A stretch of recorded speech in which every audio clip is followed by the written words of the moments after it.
Welcome to Nasdaq Trade Talks. I'm Jill Malandrino, global markets reporter at Nasdaq. Joining me for Nasdaq's ETF Cabana Week is Jason Bloom, head of fixed income and alternative product strategy at Invesco, to discuss the municipal bond market and why investors should be looking at defined maturity ETFs. Jason, it's great to see you as always. Welcome back to Trade Talks.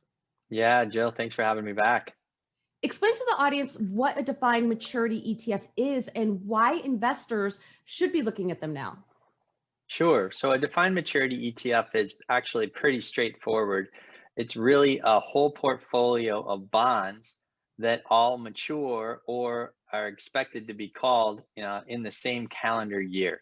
So it's really meant to provide investors the opportunity to employ the old-fashioned, old-school bond laddering strategy, but to do it in a very efficient manner rather than having to buy bonds one at a time, one account per a time, one account at a time. It allows you to just scale that, get more efficient pricing, increase your level of diversification, especially when you consider the amount of time, right, it takes to do a single trade. You can buy hundreds of bonds in one trade by buying one ETF ticker, rather than, of course, again, getting on the phone and buying bonds over the counter one at a time. Tell us about the current state of the municipal bond market and why investors should be paying attention right now.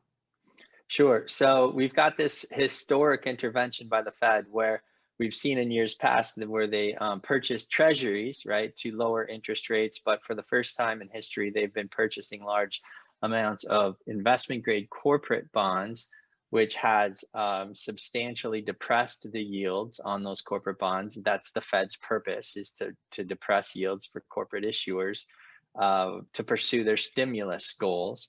And but the Fed is not buying muni bonds in the same way that they're buying corporate. So what you have is this unusual circumstance where muni yields for the muni universe in general are much higher relative to corporate bonds than they would be in most times historically. So if you think of a AA muni bond paying the same yield as a triple B corporate bond, that is very unusual to see that, widespread across the fixed income landscape.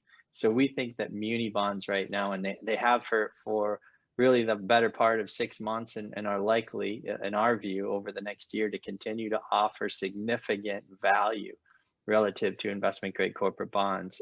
You get a big step up in quality and without a sacrifice in yield in most cases.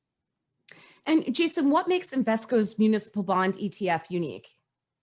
So our target maturity municipal bond ETFs are really unique. One, and that they package bonds, into calendar years of effective maturity, so you can be very precise, right, in the duration exposure, your final maturity date that you're targeting. And also we do a lot of work under the hood. We buy bonds. We buy muni bonds that are both fixed maturity and callable bonds. So callable munis are a very large part of the muni universe. They pay on average higher yields than non-callable munis. But of course, what goes along with that is a little bit more uncertainty around when the bond is going to be redeemed by the issuer. And so we do an analysis within each portfolio. We assess whether the market is expecting that bond to be called, and then we place it in the calendar year of its expected effective maturity. So we're doing a lot of work for the investor to try to, as best as possible, align the maturity profiles, and then of course provide immediate liquidity and diversification for the investor at the same time. All right, Jason, great to catch up with you as always. Thanks for joining us on Trade Talks, and thanks for joining me. I'm Jill Malandrino, global markets reporter at Nasdaq.